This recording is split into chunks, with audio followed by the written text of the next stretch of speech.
הדובר השני במושב שלנו, לכבוד לי לארח את פרופסור אילן בריל מ-University of סאטן.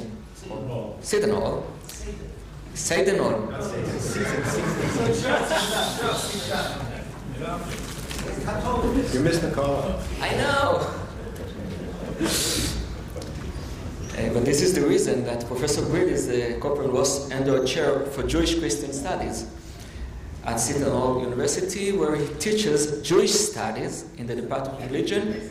Brill has published 4 books, including his recently published, this is the most important for now, Rabbi on the Gangen, על ה-Jewish Hindu Encounter, על הסיפור שלו בתור רב בוורנסה, בהודו. He also works on interface with Christian, Muslim, and Hindus. He's also working on a full-length study of the history of ideology of modern Orthodox Judaism from 18th century until now. He will talk about riding the waves of suffering, the ground on Rabbah.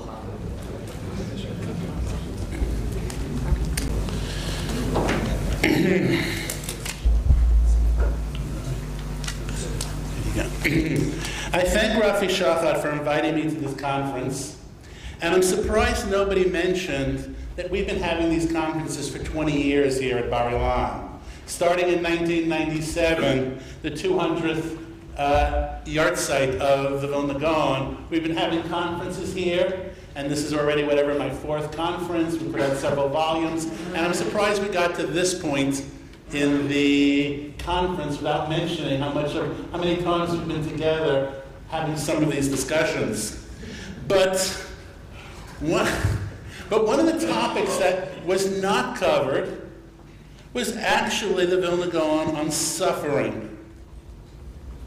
And today I'm going to look at that building block of his thought, the role of the suffering of the soul in this world, and what does that say about the meaning of life? Now, I'm not a joke teller, I don't have a sense of humor, but there are lots of great Litvak jokes about how they like Tisha B'Av, and how, singing in a Vela tune brings them happiness and all that. But I'm going to get down to some text on suffering.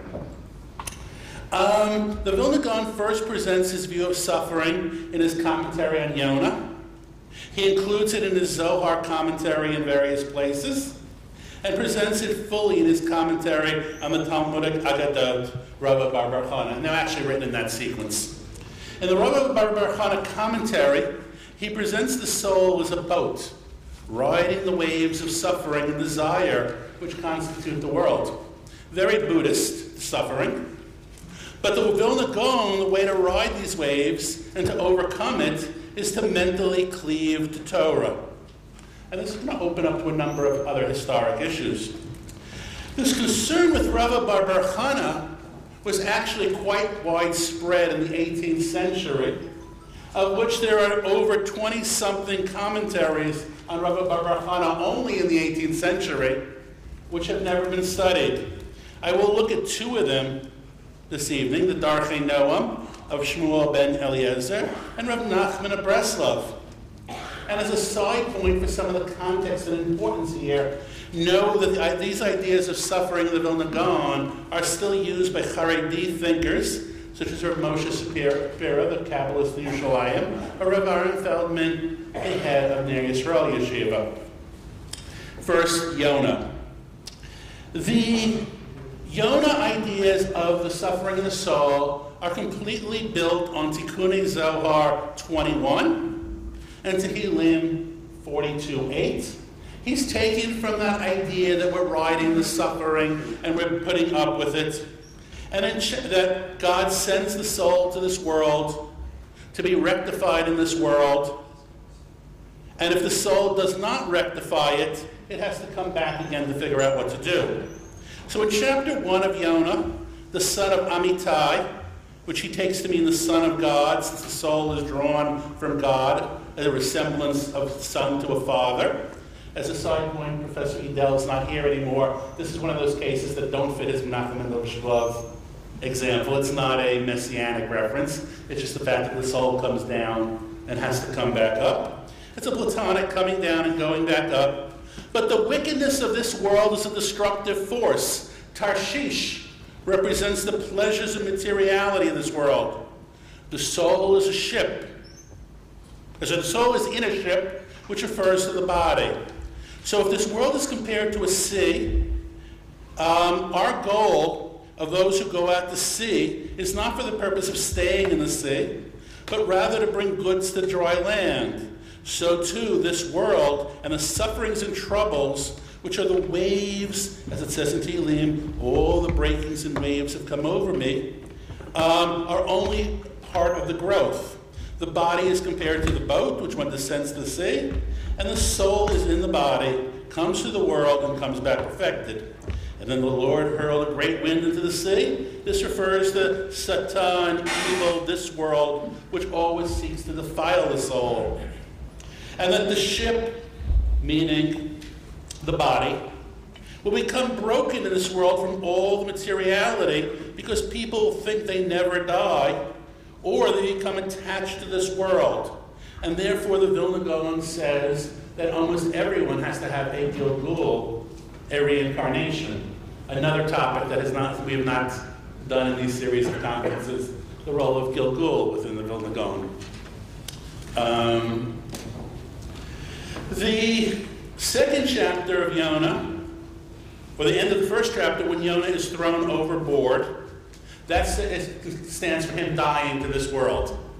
Chapter 2 is his time in Gehenna, based on Pirkei de Rebbe Eliezer, your soul gets purified. Chapter 3, Yonah is born a second time, but once again, Yonah is attached to materiality, and he throws anger at the king of Nineveh, who's able to overcome materiality and change his ways. And Yonah says, he's angry at this change of midot, of ways you relate to the world. And when it says neither man nor beast, the Vilna Gaon says it refers to what is man? Those are the Torah scholars. And beast, those are the Amaratzim and the Hamonam and the majority of people out there. Keep with that thought. We'll come back to that. But there's an incredible elitism in this. Finally, chapter 4, with Yonah being angry, he can't bear the suffering of this world. But the gourd shaded him from the sun, moving him to suffer because he lost the worldly pleasure. The final lesson of Yonah is that this world is completely worthless. Don't get involved with the gourd. Don't get attached to it. And then the story becomes one we suffer because we're caught up in materialism, of not recognizing the time of death, and not completing our mission. Now to Rabbah bar Hanna, which was written later, more developed, quotes Yonah and the Zohar at this point. Now Rabbah bar Hanna are a series of fantastic tales in Baba Batra 73a and forward. The Vilna Gaon explains them using the same metaphors of wave, boat, sea. But here he focuses on the correct path of the Torah scholar rather than focusing on the Gilgul aspect. So the first story is the story of a ship overtaken by a great wave and then a flash of light which beats back the wave and the ship survives. Here too the Vilna Gaon defines the sea as physical existence on earth. The ship is the body, the destination is the world to come. But here he's very clear, the world is suffering, poverty, pain, death, desire. That's how he's looking at the world, giving you a full description of the rotting corporeality of the world. And the suffering only attacks, physical suffering only attacks the body. That even if you have physical ailments, you can still have a rich inner life. But the problem with the waves is they disturb our minds. In some way, desire, taking us away from study, can be worse than physical pain because it overturns the very soul. He comes back, quoting Psalm 42, that suffering is our natural state. And he says we are given into falling into this for two reasons. One, because our evil inclination, which we need in life in order to be, as the Talmud says, the yeast and the dough, in order to go out into the world, we have too much of evil inclination. And two, because of the dominion, the shibud of other nations weakens us. But he says you can stick to it. You yourself can master these things that bring you down. The phrase he uses there is iteruta dilatata, awakening from below. And I must tell you, the American Haredi edition does not have that line in it. There is no awakening from below. Just a side point. What? Yeah, I mean, he talks about, in contrast to the water of the sea, there's the water of Torah, and that the Torah will purify. And it doesn't mean one moment of Torah study. It doesn't mean as soon as you get touched Torah. It means you have to completely immerse in it, like a mikvah, which needs 40 sah of mayim. It means you have to be completely covered head to toe in all things for it to truly work. The second story of Rabbah bar-Hanna, the story of Horman, a demon who straddles two walls with 2 feet. The message there is you've got to use both the body and the soul to serve God, and that's the proper Jewish path. He also mentions in that story that the leadership watching that demon, the town of Mechuzah, they were only interested in prestige and glory, and only honored Torah to get prestige. Important point, we're going to come back to it, rather than truly believing in Torah. Another one of these side points, the American Haredi edition, instead of saying that the rabbis have too much pride or too much desire, says that they want to be ethically sound and enlightened, rather than obeying God's will. And he comes back and he says that they should realize the entire world is transitory, ephemeral, just ceasing to be. And then he discusses once again the soul, as noted in Professor Edel's talk. The Vilna Gaon will simultaneously use both Zohar and Aristotelian language, Nefesh and Ruach Sichle, both Chaim Vital and Aristotelian language, allowing the students to go back and forth between Avalafia or the Ari or wherever a given student wants to go, because he uses both languages. And a third story about the 300 parsecs between each wave of the ocean. He takes it that the tzaddikim have a narrow path in this world.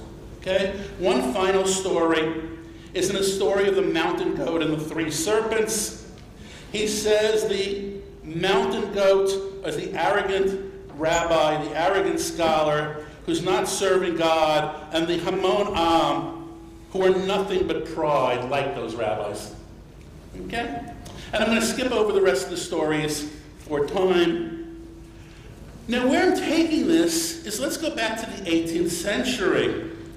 Emanuel Etkes, in his book on the Vilna Gaon, contextualizes the role of yira, awe, as a form, as how it played itself in 19th century Musar, and that's showing you that it's important not to disconnect the Vilna Gaon from Musar. But he has a single sentence where he says, you know, the Vilna Gaon was a continuity of 18th century pietistic trends on these things. It's not coincidence that there were 25 commentaries in the 18th century. The only one who actually looked at this period, and nobody's really gone back since that point, is Mendel Paikaj and Bimei Smichat Chasidut, a book from quite a while ago, showing you the background of the 18th century Pre-Chasidut and Mitnadut. The one I want to look at specifically is Samuel ben Elazar of Kalvira, who wrote the Darchei Noam in 1764 on Rabbah bar-Hanna. It is the only work that received a direct haskama from the Vilna Gaon, not on the person, but on the actual content, that this is correct content. So it's an important connection that we know he's reading the Darchei Noam. There's a lot of things in there. We've already seen with Professor Shachad, we pointed out that the Gaon tends to do mashal and not sod. This Darchei Noam does mashal and sod. The Gaon's only taking the mashal. There's a lot in the introduction that could take us in other places. For example, a full discussion of Emanuel Hairiki's Mishnah Hasidim, treating 1781 as already a time of favor in a Messianic era, and already knowing that the students of the Gra are reading this really charged Messianic material from the Darchei Noam. But nowhere in the Rabbah Bar commentary of the Gra does the Gra actually mention the Hairiki, Mishnah Hasidim, or the Messianism. So on one hand, he read it, the circle's reading it, but it's not there. He doesn't devote it directly. Whatever the students heard or didn't hear, it's not directly in the Rabbah Bar commentary, which you would have expected it to be there. And turning now, the Darchei Noam also assumes we're riding the wave in a boat. And the Vilna Gaon and the Darchei Noam both consider the boat the soul of the Torah scholar. But what holds the Torah scholar back from achieving its destiny in this world? For the Gaon, it was the desire and the world is suffering. For the Darchei Noam, the problem of this world is ordinary Jews and the Gentiles. They differ. The two authors seemingly differ because the Vilna Gaon does not make that the problem of the world. It's the suffering and the desire and materiality. And the Gaon really wanted to get across his theory of suffering from Tikkunei Zohar and Tehillim. And that's important. But when it comes to later stories of the Rabbah Bar, the Vilna Gaon is able to put in that contempt for the common person anyway. He doesn't use it in the first stories because he has clearly something to say, but he clearly wants to use the Darchei Noam, and he rearranges it in a different way. But you can see he's drawing on it, and the 18th century sources are very important for what the Vilna Gaon thinks. For the Darchei Noam, the waves of the ocean is not materiality or the desire. He's going back to the Marsha, who assumes it's Greece and Rome and other nations.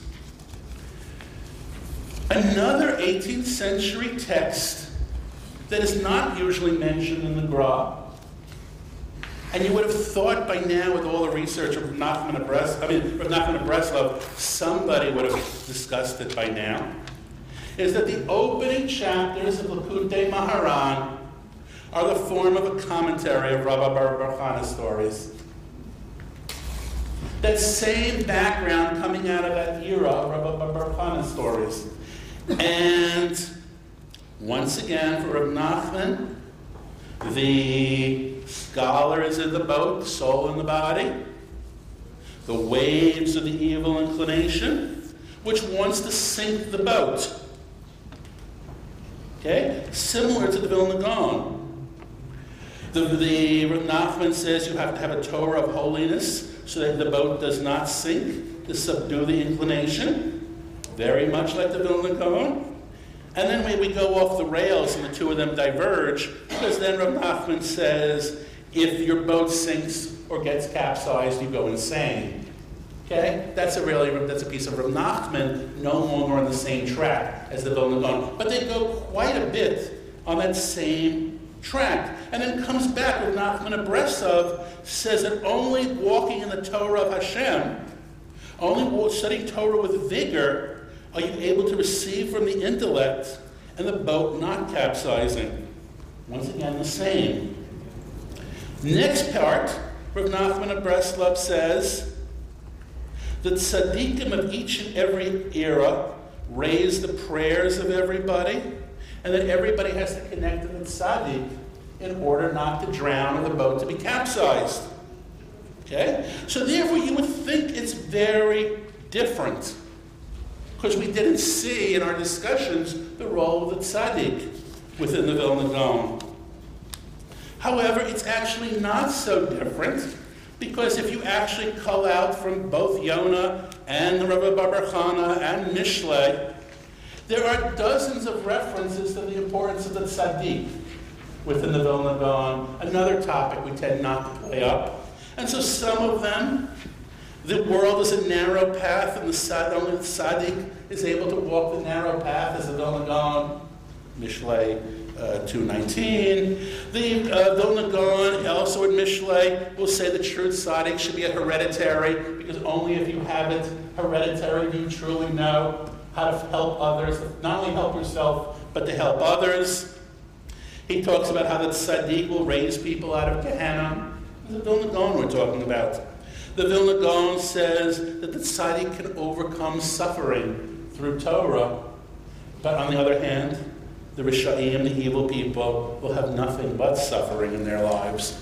So, even though they eventually diverge, they come very close to each other. And that's part of it. We rarely look back to the sources. Not my topic, but know that both Rav Hershenson and Rav Kook are going to quote, in their commentaries on Rabbah Bar Hanna, they're going to quote the Vilna Gaon's commentary, but they're both going to make it immediately political and restoring to the land and redemption. They're not going to emphasize the soul and suffering. And so, things to take in conclusion. One, and somewhat in reverse order of the paper, the 18th century context of what was actually on the Gaon shelf, whether Darchei Noam or Emmanuel Hayriki or others, are incredibly important for understanding the Vilna Gaon. Two, we never think of the fuller context of where the Gaon fits into his contemporaries. We're so doing Chassidut versus Mitnadut that there are bigger issues of commonalities of coming out of the 18th century. And now my specific focus. The Gra had a full theory of suffering, Yonah, Rav Bar Hanna, the Zohar, that you then find fragments of, and all of it you find in the students that note that the full version of this will present the full amount. Two, the role that suffering plays, that pessimistic view of the world, which then did color Mitnadut. Everyone comments on that in Mitnadut and Litoim, the negative worldview, but not that actual theory of suffering. Three, the importance of fighting the materialism of the world. That the world is materialism and you have to overcome it. Four, the role of having to combine both the animal and the divine soul, which he has many different languages of, but you have to combine the mind and the body. And he thinks the mitzvot and Torah will do that if they're not distracted by materialism, pride, or any other bad trait. A whole separate topic which is floating in the background here is the importance of reincarnation. And one that I'm surprised also has taken this long is the actual social criticism.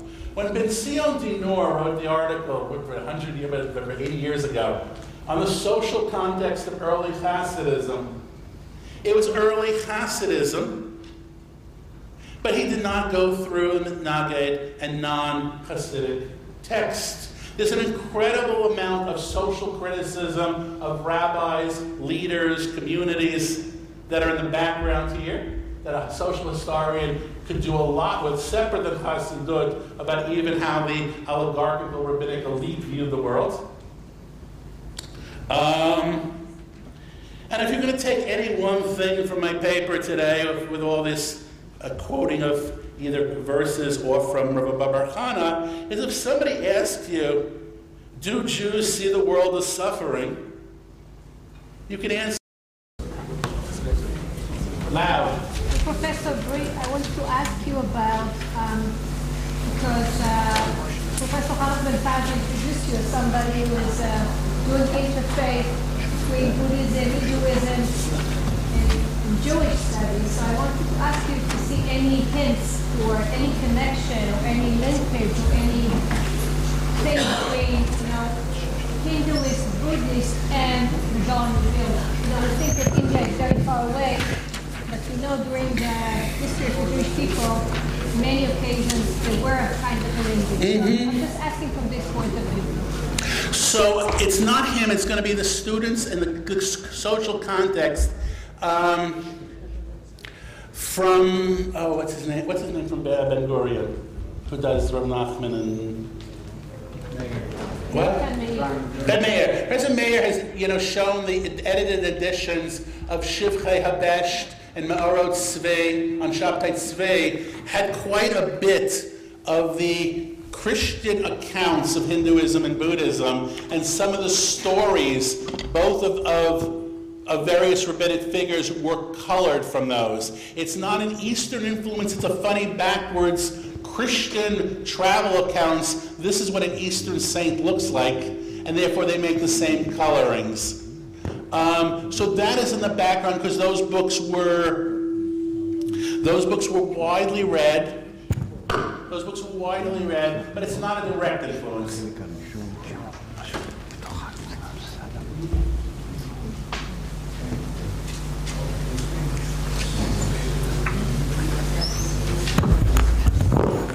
אני חייב לומר שיש לי הרבה שאלות, אבל אני רוצה קודם כל להמשיך את השאלה של ביטי. זו שאלה, אני כרגע מוציא את עצמי מהקתדרה של המחקר, ומסתכל על כל החוקרים של כל הסיפור הזה של החסידות וההתנגדות, שמתעלמים לחלוטין מזה שיש לנו מקבילה לחלוטין מלאה בעולם הנוצרי. לחלוטין. קאנט הרציני כל כך כותב ספרים סרקסטיים כל כך על תנועת החסידות הנוצרית, על הפייטיזם הנוצרי.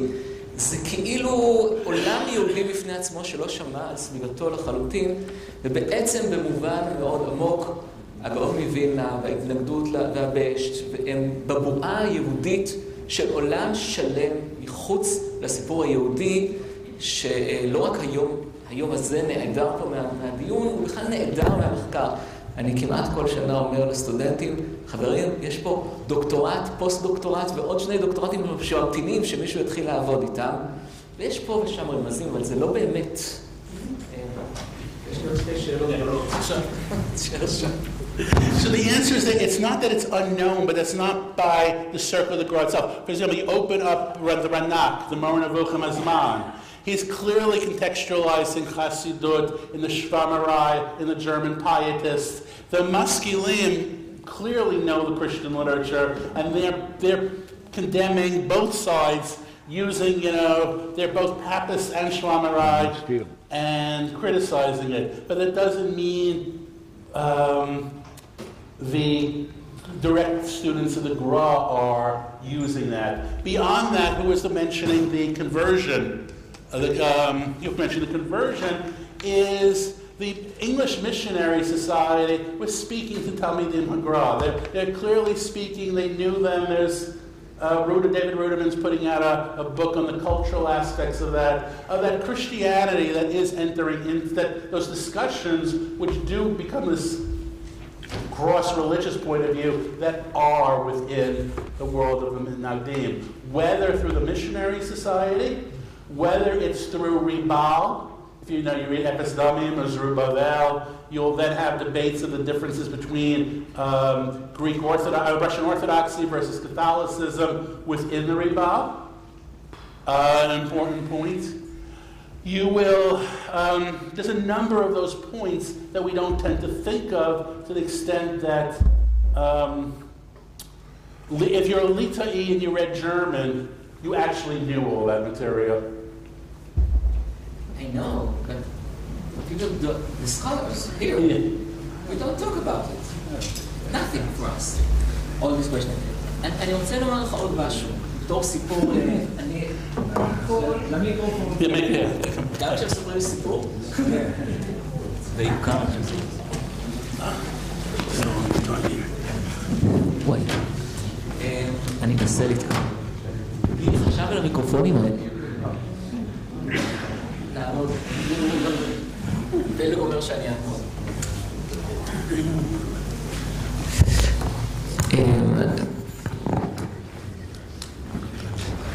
כמו שמספרים סיפור, נסיבות הזמן הביאו אותי לזה שמצאתי את עצמי בווילנא בכנס פילוסופי.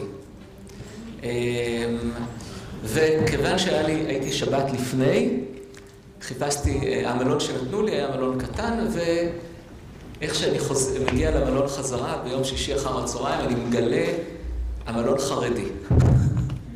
הייתה שם קבוצת מטיילים חרדית שעושים את המסעות שלהם למזרח אירופה. זה לא מסעות השמדה ולא מסעות שואה, זה מסעות אחרי הישיבות הגדולות. והצטרפתי אליהם לציור שהם עשו בשבת, הלכנו לבקר בבית הדפוס של האלמנה והאחים רום, הצבענו על המרפסת של רב חיים אויזר, והגענו לבית איפה שכאילו נמצא בית הגר"א. כאילו נמצא בית הגר"א. עכשיו, מה שהדהים אותי, שאנחנו מגיעים לבית הגר"א ואנחנו הולכים בדרך, זה 100 מטר מהאוניברסיטה, מאחת האוניברסיטות הגדולות והחשובות באירופה של המאה ה-18. זה 100 מטר משם, זה על הדרך. עכשיו, כל הקבוצה שאיתי חרדית כדבעי לא רואה את זה בכלל. לא רואים שאנחנו עומדים בכניסה של האוניברסיטה. ואני אומר את זה כי יש משהו בסיפור, גם של הציטוטים הרבים שציטטו פה היום במשך היום של הגאון מוילנא, שכן ידו ומנסה לתת יד במדעי ובהתעניינות של מה שקורה מסביב, הוא חלק מסיפור רחב שאי אפשר להתעלם ממנו. ואני אומר את זה בשום שהתיאור, האופן שבו פירשת את יונה, זה פירוש נוצרי. זה פירוש נוצרי. מההתחלה ועד סוף. זה פירוש הגאון מוילנא, כולל שאלת היחס אל החומר ואל הגוף והגלגול, היא פירוש שכמובן יש לו מקורות יהודיים, אבל הוא ממש מקורו זר לחלוטין. וזה נמצא גם בתוך, אני חושב שבתוך שאלה שנמצאת בכלל על עצם העיסוק באגדות רבא בר חנה. שאומנם הראית את התופעה הווייד, שיש תופעה רחבה, אבל אני חושב שעל כל אחד ואחד מהם הייתי חוזר ושואל אותה את השאלה, מה הביא אותם לחלוק על הרמב"ם ולהגיד שזה אגדות שראויות ללימוד? שתי שאלות מאוד. Last one, but personally I think it's because we haven't studied the 17th, 18th century. There's several shelves of 17th, 18th century, incredibly ascetic, dark books, that are out there, that have the most deep, deep, dark ascetic musar. There's a reason we tend to skip from the 16th to the 18th, to the end of the 18th century. I don't know anybody who's really doing Yesod Olam, the incredible, everyone's doing Yehuda Lev Pachlovitzker. There's a whole this stuff that's really the incredible long list of sins of the 17th century. It was a dark age in general for thinking about the world, a very depressive age. And I've always wanted a 17th century conference, late 17th, early 18th century conference, to actually bring out some of this dark material in order to, as a background, to see how Chassidut and Mitnagdut tell you not to worry about it the way they do anymore. It wasn't public procedure. I know that, yeah. I have, but so that's part of, that's the big, there really was an incredible age of anxiety, of darkness, however you want, endless speculations about Zerah producing demons that they grew up on. It's not just about the Jews. No, it's everyone. Meaning you take ideas like, in Latin, Felix Culpa, which was big in the 17th century, both for Milton and for the Shla.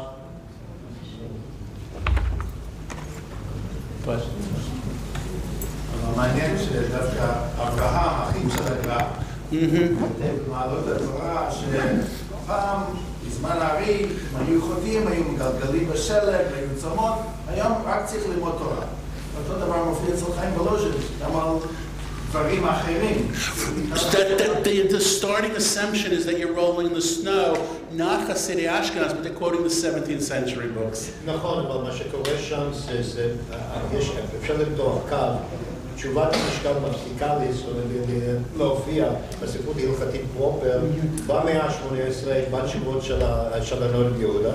השאלות האלו, במה אפשר להתכפר, ואיזה סיכופים אפשר, ואדם יכול לנחס לעצמו, זה רק מתחיל לצוץ בשנות ה-70 של המאה ה-20 בתשובות של רבי משה פיינשטיין.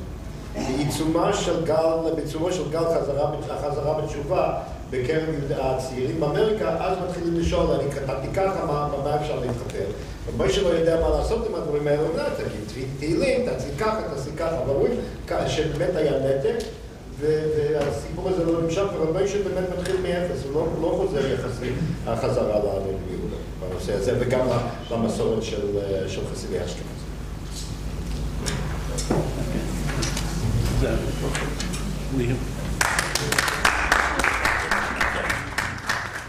אני לא יכול, ביתי רוצה עוד שאלה.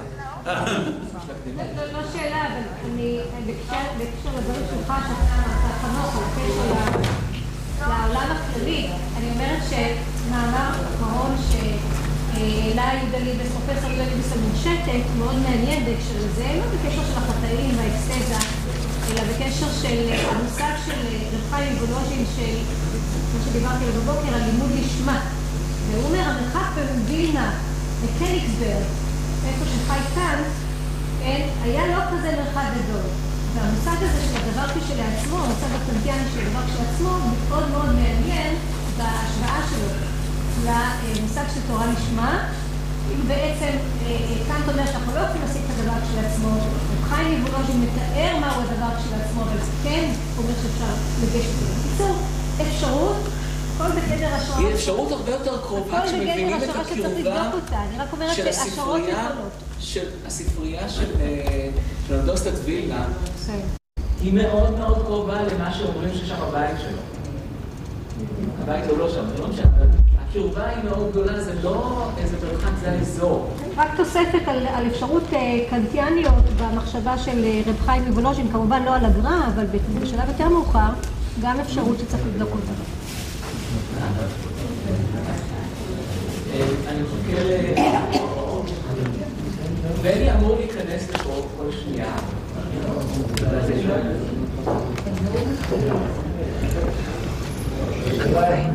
אני אתן לקהל להחליט. פרופסור בני בראון הוא קצת נזקק. הוא אמר שהוא קרוב, אבל כל פעם אני לא יודע בדיוק כמה זמן. אמרתי לו, נחכה לפעם עכשיו.